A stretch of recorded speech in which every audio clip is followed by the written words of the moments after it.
for the bride's party and the family, or sometimes the family, to not know everything about the groom, and the groom's family to not know everything about the bride.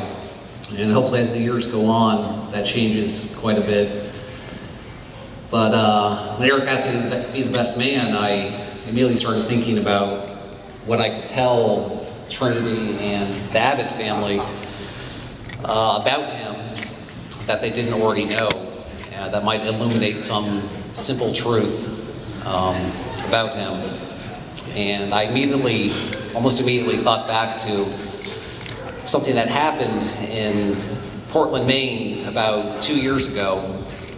And I was living down the street from Eric, not the best part of town, and it was a Saturday morning, and a very large family of immigrants was moving into my apartment building.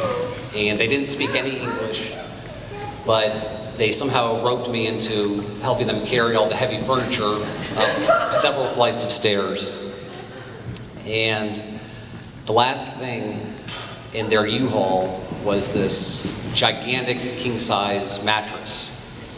And after we got it up 4 flights of stairs, we were bringing it into the entrance to their apartment, and we managed to get it stuck. And it was stuck so badly, you could not push it in, you couldn't push it out.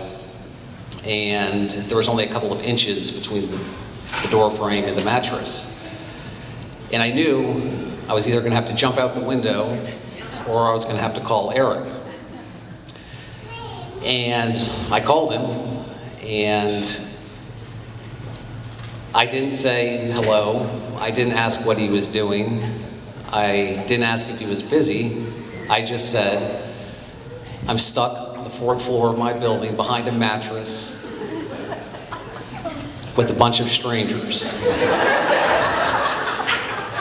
And nobody speaks any English, and everybody's screaming at each other. Now, I think most of us here would certainly come and help in this situation.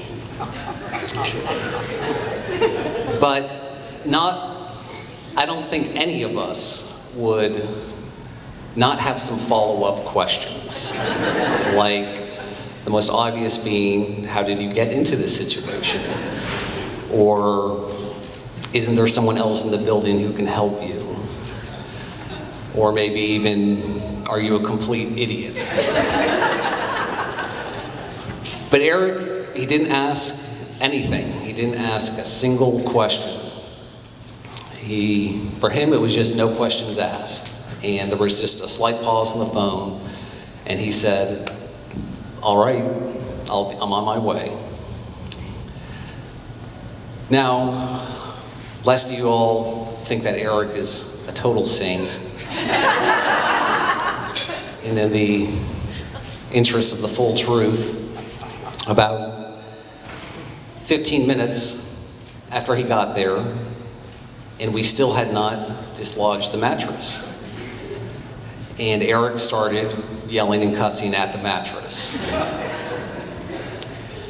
And after about 30 minutes, he was yelling and cussing at me. And after about 45 minutes, he was yelling and cussing at the immigrant family. And after about 60 minutes, he was yelling and cussing at their children.